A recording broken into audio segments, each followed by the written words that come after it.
gathering with you and sharing the word with you is I don't feel quite as much pressure preaching to you.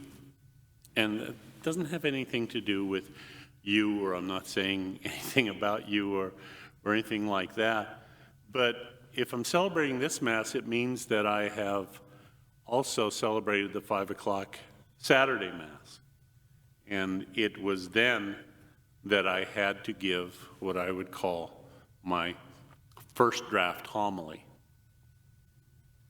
And then I can get a sense for how did that go, and are there any things that I need to work out? Do I need to scrap it and start all over again? So you guys don't get the first draft on that. So I feel better about that. I hope you do as well. But part of that is just a pressure that I feel to try and come up with a different way to share the word, to not just give you the same old thing week after week after week. We don't like reruns. We don't like leftovers all that much. We want to be inspired. We want to be challenged. And let's be honest, in some ways we want to be entertained, or at least not bored. Well, there's a story about John the Evangelist, and this goes all the way back to St. Jerome. Jerome tells a famous story of Blessed John the Evangelist in extreme old age at Ephesus. He used to be carried into the congregation in the arms of his disciples and was unable to say anything except, "Little children, love one another." At last, wearied that he always spoke the same words, they asked, "Master, why do you always say this?" He replied, "Because it is the Lord's command. And if this only is done, it is enough."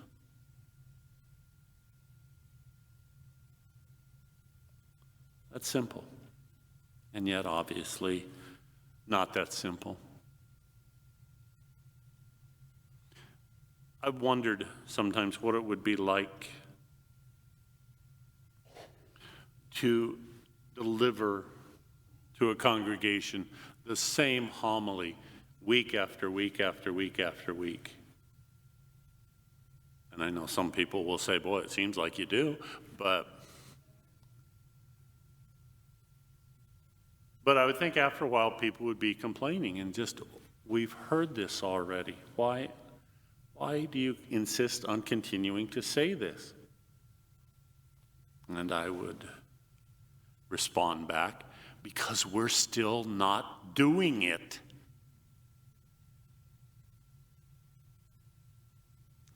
But I would be just as guilty as anyone else, and so I wouldn't, I think, try that. But by the same token, love God with all your heart, all your mind, and all your soul, and love your neighbor as yourself. That's pretty basic stuff. How do you open that up? How do you preach about that? And I realized I can't. You can't do better than the original. So instead, I'm just going to share with you a couple of stories that maybe kind of highlight this idea of love your neighbor or love one another. Jesus, I love the fact that he was a storyteller. That's what he used. to get his message across, to inspire, to get people's attention, to get them to think. So, there's a short story of a childless couple who raised their orphan nephew named David. He's now leaving them for college, and they're at the railroad station. David looked at his aunt and uncle. She, with hands cupped and hard from selling fruits and vegetables outdoors in all kinds of weather, face ruddy and round and invariably smiling, the heavy body more accustomed to a half-dozen sweaters at one time than a single coat. Her hair the color of moonlight now, but the dark eyes still bright. He, with his slight, wiry body, strong and bent from lifting too many fruit and vegetable crates for too many years, the wind-burned skin, the swarthy face, the wry mouth. The childless couple who had taken the orphan David into their home, rearing him since the age of 7, yet refusing to be called Mama and Papa for fear that he would forget his real parents. David grabbed their rough peddler's hands in his smooth student ones. "How can I ever repay you two for what you've done for me?" His uncle spoke gently. "David, there's a saying, the love of parents goes to their children, but the love of these children goes to their children." "That's not so," David protested. "I'll always be trying to—" His aunt interrupted. "David, what your uncle means is that a parent's love isn't to be paid back. It can only be passed on."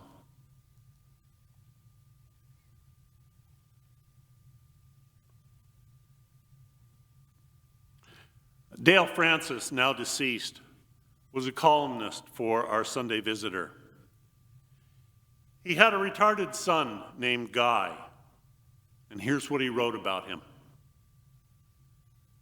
"I wish Guy were normal, of course, but he isn't. He is my son, and I love him. Love him not as the young man he might have been, but as the son he is. Sometimes when I see signs of the leadership he might have shown, the compassion he possesses, I have a twinge of sadness for the man he might have been, but it doesn't stay with me for even a second. I love him for who he is." There are small achievements that can give you great satisfaction. I remember one of them. One day, I was busy writing and typing when Guy wanted my attention. I kept up with my work. He came up to me and showed me pictures he had drawn, and I said they were nice, and I went on working. He wrote, "Guy," the only word he knows how to write, and I said that was good, and went on working.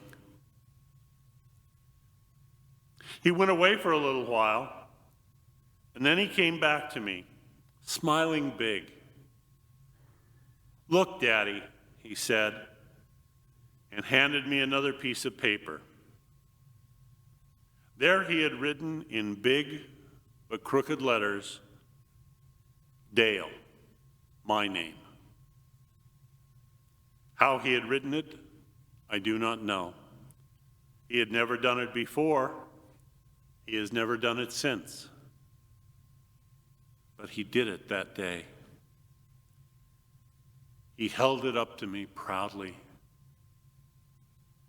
"That's very good, Guy," I said. "You want me to play with you now?" He grinned, and I left my typewriter. And so we sat down and drew airplanes and cows and trains. I thought there must not be many fathers who would gain a sense of joy and seeing a 20-year-old son writing of a name.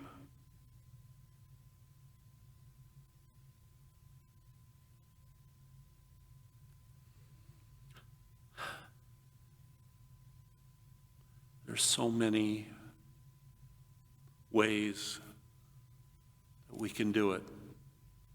There's so many challenges in trying to do it.